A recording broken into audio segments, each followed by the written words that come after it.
ආයිබෝවන් අද අපේ මේ ගැඹුරු කතිකාවත අපි වෙන් කරන්නේ හරිව සුවිශේෂී තැනක් ගැන කතා කරන්න. පොළොන්නරුව කියවම අපේ හිතේ මැවෙන පින්තූරයක් තමයි ගල් විහාරය. ඒ දවන්ත පිළිම හතර අපි කී දෙනෙක් ඒ ඉස්සරහට ගිහින් ඒ ශාන්ත බව දිහා බලාගෙන ඉඳලා තියෙනවද? ඒ කල ඇතුලේ සැඟවුන සම්පූර්ණ කතාවක් තියෙනවා කියලා අපි කවදාවත් හිතුවද? අද අපි මේ ලැබිලා තියෙන මූලාශ්‍ර ටික පදනම් කරගෙන ඒ ගලට පණ දීපු කතාවේ ගැඹුරටම යන්නයි හදන්නේ. ඒකේ තාම හොඳ ආරම්භයක්. මොකද අපි දකින්න දෙයට වඩා නොදකින්න දේ මේ නිර්මාණ සංකීර්ණයේ පිටපස්සේ තියෙනවා. උදාහරණයක් විදිහට අපි හැමෝම ගල් විහාරය කියලා කිව්වට ඒක නෙවෙයි නේද මුල් නම. ඔව් ඒක මේ ස්ථානයට ලැබුණු නූතන නමක්. එතකොට මේ මුල් නම මොකද්ද?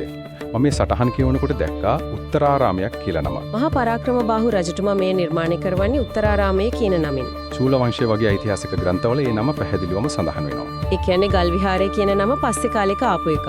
ඔව්. මේ නිර්මාණ සම්පූර්ණයෙන්ම ගලින් කරපු නිසා 20 වෙනි සියවස වෙද්දි තමයි ගල් විහාරය කියන නම ජනප්‍රිය වෙලා තියෙන්නේ. ඒක හරිම පුදුමයි. නම වගේම මේ නිර්මාණයේ තියෙන තාක්ෂණයත් පුදුම සාගතයි. මේ ලැබිලා තියෙන සටහන් වල මගේ අවධානය ඇදගත්ත දෙයක් තමයි මේ පිළිම හතරම එකම ගල් පර්වතයකින් නෙලලා තියෙන එක. ඔව්.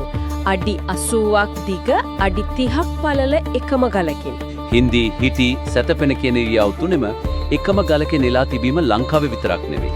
ලෝකෙවත් වෙන කොහෙවත් දකින්න ලැබෙන්නේ නැති දෙයක් නේද? නෑ, ඒක හරිම සුවිශේෂී දෙයක්. මේ කතාවට තවත් තට්ටුවක් එකතු වෙනවා.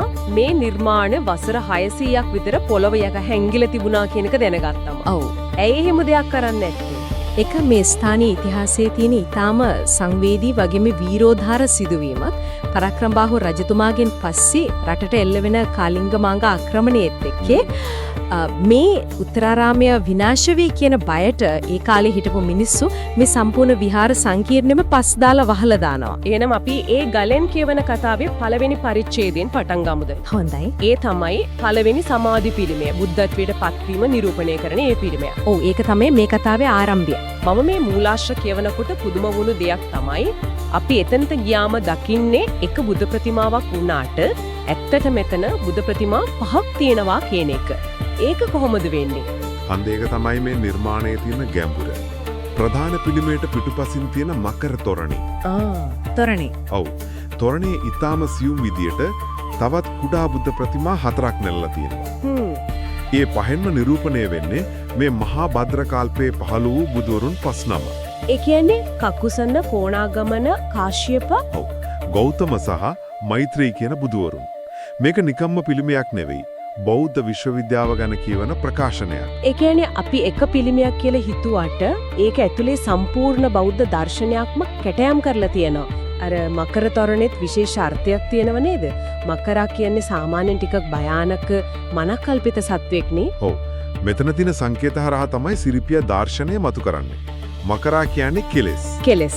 එමන් නැත්තම් මිනිස් සිතේ තියෙන අකුසල සහගත සිතුවිලි නිරූපණය කරන සංකේතයක්. නමුත් මෙතන තියෙන විශේෂත්වය තමයි ඒ කෙලෙස් නිරූපණය කරන මකරාගේ කටින් සිංහයක එළට පනින ආකාරය නිලලා තියෙන එක. ඒ කියන්නේ කෙලෙස් පරදවල ඒ මැස තුලින්ම ප්‍රඥාව සහ වීරිය මතු කර ගන්නවා කියන එකද? හරියටම. සෙනරත් පරණවිතානාව වගේ විද්වතුන්ගේ මතයත් ඒකයි. සියලු කෙලෙස් නසා බුද්ධත්වයට පත්වීම කියන අතිශය ගැඹුරු සංකල්පය තමයි ඒ පුංචි කෙටියමෙන් කියන්නේ. ඒ වගේම බුදුන් වහන්සේ ඉඳගෙන ඉන්න ආසනය හැඳින්වෙන්නේ වජ්‍රාසනය කියලා. ඒකෙන් මාරයා පරාජය කරලා බුද්ධත්වයට තහවුරු කළා කියන එක තමයි කියවෙන්නේ. හිසවටේ තියෙන නෙළුම් මල් 10නුත් එහෙම අදහසක් තියෙනව නේද? ඔව්, ඒ නෙළුම් මල් 10න් දසපාරමිතා සම්පූර්ණ කිරීම සංකේතවත් කරනවා. බලන්න එකම නිර්මාණයකින් කොච්චර ගැඹුරු අර්ථයක් දිනවද කියලා. ඒ දාර්ශනික ගැඹුර හිතේ තියාගෙන අපි ඊළඟ නිර්මාණයට යමුද? ඒක ඊටත් වඩා වෙනස්. ගුහාව නේද? ඔව්, ගල ඇතුළෙම හාරපු ගුහාවක්.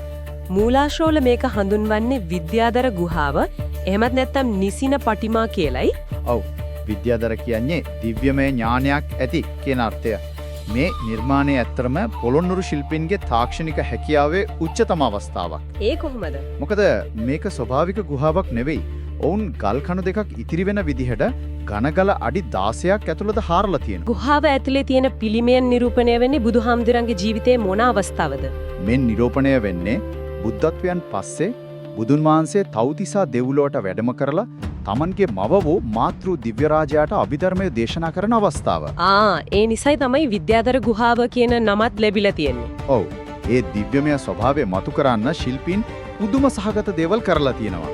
මම දැක්කා සටහන්වල පිළිමය නියපොතු සහ දනහිස් කොළ පාට වෙලා තියෙනවා කියලා. ඒකට විශේෂ හේතුවක් තියෙනවද? ඔව්.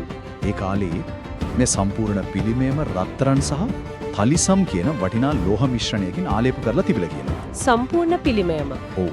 ඒ විතරක් නෙවෙයි මුළු ගුහාවෙම බිත්ති, දේවලව තියෙන දර්ශන වගේ දේවල් වලින් චිත්‍රණය කරලා මණික්ගල් පවා ඔබවලා තිබිලා තියෙනවා. බුදුන්ගේ හිස දෙපස ධම්ම සහ විෂ්ණු දෙවිවරුන් වන්දනා කරන ආකාරයට නෙලවිලා චිත්‍ර ඇඳලා තියෙනවා. තවත් විශේෂ දෙයක් තමයි පිළිමයට ඉහළින් තියෙන ඡත්‍රය. ඒ කියන්නේ කුඩයත්. ඒක වෙනම හදලා සවි කරපු එකක් නෙවෙයිද? නෑ. ඒකත් අර ඝන කළුගලෙමමයි නැලලා තියෙන්නේ. ඒක ලංකාවේ වෙන කොහෙවත් දකින්න ලැබෙන දෙයක් නෙවෙයි. ඒ ශිල්පීය දක්ෂතාවය ගැන හිතමින්ම අපි කතාවේ ඊළඟ කොටසට යමු. හිටි පිළිමය. ඔව් මං හිතන්නේ මේ තමයි ගල් විහාරයේ තියෙන වැඩිම කතාබහට ලක්වුණු මත ભેදාත්මකම පිළිමය. ඔව් ඒ මත ભેදයට ප්‍රධානම හේතුව තමයි පුරාවිද්‍යාඥ HCP බෙල් මහත්මයා ඉදිරිපත් කරපු මතය. ඔහු කිව්වේ මේ ආනන්ද හාමුදුරුවන්ගේ පිළිමයක් කියලා. නේද? ඔව් පිරිනිවන් මංචකය ළඟ දෑත් බැඳගෙන ශෝකයෙන් ඉන්න ආනන්ද හාමුදුරුවන්ගේ පිළිමයක් කියලා තමයි ඔහු කිව්වේ. මේක ආනන්ද හිමියන්ගේ වෙන්න බෑ කියලා කියන්න තියෙන ප්‍රධානම සාක්ෂි මොනවාද? පළවෙනි එක තමයි පිළිමේ තියෙන මහා පුරුෂ ලක්ෂණ. දිගු කන්පෙති වගේ දේවල්? ඔව්. දිගු කන්පෙති සහ කැරලි ගැසුණු හිස කෙස්. බුදුරජාණන් වහන්සේටම ආවේනික ලක්ෂණ. ඒ ලක්ෂණ ශ්‍රාවකයෙකුගේ පිළිමයක නිරූපණය කරන්නේ නැහැ. හරි. දෙවනි කාරණය? දෙවනුව පිළිමේ නිර්මාණය කරලා තියෙන්නේ නෙළුම් මලක් උඩ. ඔව්. බෞද්ධ සම්ප්‍රදායට අනුව නෙළුම් මලක් මත වැඩ සිටින බුදු කෙනෙක් විතරයි. තුන්වෙනි කාරණයත් ඊටම තර්කානුකූලයි. පිරිනිවන් මංචකයේ ඉන්න බුදුහාමුදුරුවන්ගේ හිසට ඉහළින් උන්වහන්සේට වඩා උසස් තැනක. ශ්‍රාවකෙක් කවදාවත් වැඩ ඉන්නේ නැහැ. ඒක ගෞරවයට පටහනි. ඒක වෙන්නම බෑ. එහෙනම් ප්‍රශ්නේ ඉන්නේ මේ පිළිමේ බුදු පිළිමයක් නම් ඇයි මේ වගේ අසාමාන්‍ය ඉරියව්වකින් ඉන්නේ? දෑත් පපුව මත බැඳගෙන ඉන්න මේ ඉරියව්ව අපි වෙන කොහෙවත් දැකලා නැහැ. ඒක තමයි මේ පිළිමයේ තියෙන අද්විතීය බව. මූලාශ්‍රවල මේ ඉරියව්ව හඳුන්වන්නේ පර දුක්ඛ දුක්ඛිත මුද්‍රාව කියලයි. ඒකේ තේරුම තමයි අනුන්ගේ දුකේදී දුක් වෙන මහා කරුණාවෙන් ලෝකයේ දිහා බලන ඉරියව්ව. ඒ කියන්නේ පිරිනිවන් පාන්න මොහොතකට කලින් තමන්ගේ ශ්‍රාවකයෝ මුළු ලෝක සත්වයා දිහාම මහා කරුණාවෙන් යම්කිසි කම්පාවකින් බලන ඒ අවසාන මොහොතද මේ. හරියටම අඩි 22ක් කුස මේ පිළිමයේ ඒ නිසාම ලෝකයේ වෙන්න කොහෙවත් දකින්න නොලැබෙන හුදු ඉරියව්වකට වඩා ගැඹුරු දාර්ශනික ප්‍රකාශනයක් බවට පත් වෙනවා. දැන් අපි එන්නේ මේ ගලෙන් කියවන කතාවේ අවසාන පරිච්ඡේදයට. සැතපෙන පිළිමය. ඔව් අඩි 46ක් දිග දැවන්ත සැතපෙන පිළිමය. මේන් බුද්ධ චරිතයේ අවසානය එනම් මහා පරිනිර්වාණය නිරූපණය වෙනවා. ඒත් මෙතන තියෙන ප්‍රශ්නේ තමයි නිකම් සැතපී සිටින පිළිමයක්කුයි පිරිනිවන් පෑ පිළිමයක්කුයි අතර වෙනස අපි හඳුනාගන්නේ කොහොමද කියන එක. ශිල්පියා ඒ වෙනස පෙන්වන්න ඉතාම සියුම් නමුත් අතිශය වැදගත් ලක්ෂණ කීපයක්ම මේ නිර්මාණයට එකතු කරලා තියෙනවා. මොනවද? පනමුව දෙනෙත් සම්පූර්ණයෙන්ම වහල නැහැ අඩවන් වෙයි තියෙන්නේ. ඒක පරිනිර්වාණයේ ලක්ෂණයක්. හරි. දෙවනුව කන්පෙත්ත දිහා හොඳින් බැලුවොත් පේනවා ඒක අප්‍රාණිකව බරට පහලට කඩා වැටිලා තියෙන විදිහ. ජීවි කෙනෙක් සැතපෙනකොට කන එහෙම පිහිටන්නේ නැහැ නේද? නෑ. ඒ වගේම කොට්ටේ. ඔව් හිසේ සම්පූර්ණ බරට කොට්ටය ඇතුළට ගිලිලා තියෙන ස්වභාවයත් ඒ අප්‍රාණික බවම නේද පෙන්වන්නේ? ඒකත් ඒකමයි. පාදවලත් යම් වෙනසක් තියෙනවා. පාද දෙක එක සමානව නෙවෙයිද තියෙන්නේ? නෑ. සාමාන්‍යයෙන් සිංහසේයාවෙන් සැතපෙනකොට පාද දෙක තියන්නේ එක උඩ එක සමව. නමුත් මෙතන එක පාදයක් අනිත් එකට වඩා මඳක් පිටුපසට ලයි තියෙන්නේ. ඒකත් පිරිනිවන් මංචකයේ ලක්ෂණයක්. ඔව්.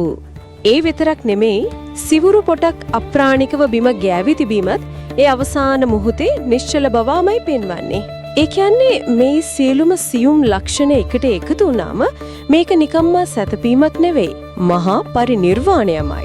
ඒක ශිල්පියා අපිට නිහඬවම කියනවා. ඒක ඇත්තටම ගලින් ලියු කාව්‍යයක් වගේ. ඇත්තෙන්ම. ඒ නිසා මේ ස්ථානෙ දිහා බලනකොට අපි දකින්න ඕන පිළිමා 4ක් විදිහට නෙවෙයි එකම ගලක පිළිවෙලකට කියවෙන සම්පූර්ණ ජීවන චරිතයක් විදිහට. එසේනම් මේ සමස්ත කතාවම එකට ගත්තම ගල් විහාරය කියන්නේ බුද්ධත්වයට පත්වීමෙන් ආරම්භ වෙලා දෙව්ලොව ධර්මයේ දේශනා කරමින් ඉන්පසු ලෝකයේ දෙස මහා කරුණාවෙන් බලලා අවසානයේ පිරිනිවන් පෑමෙන් අවසන් වෙන එකම පර්වතයකින් කියවෙන අඛණ්ඩ කතාවක්.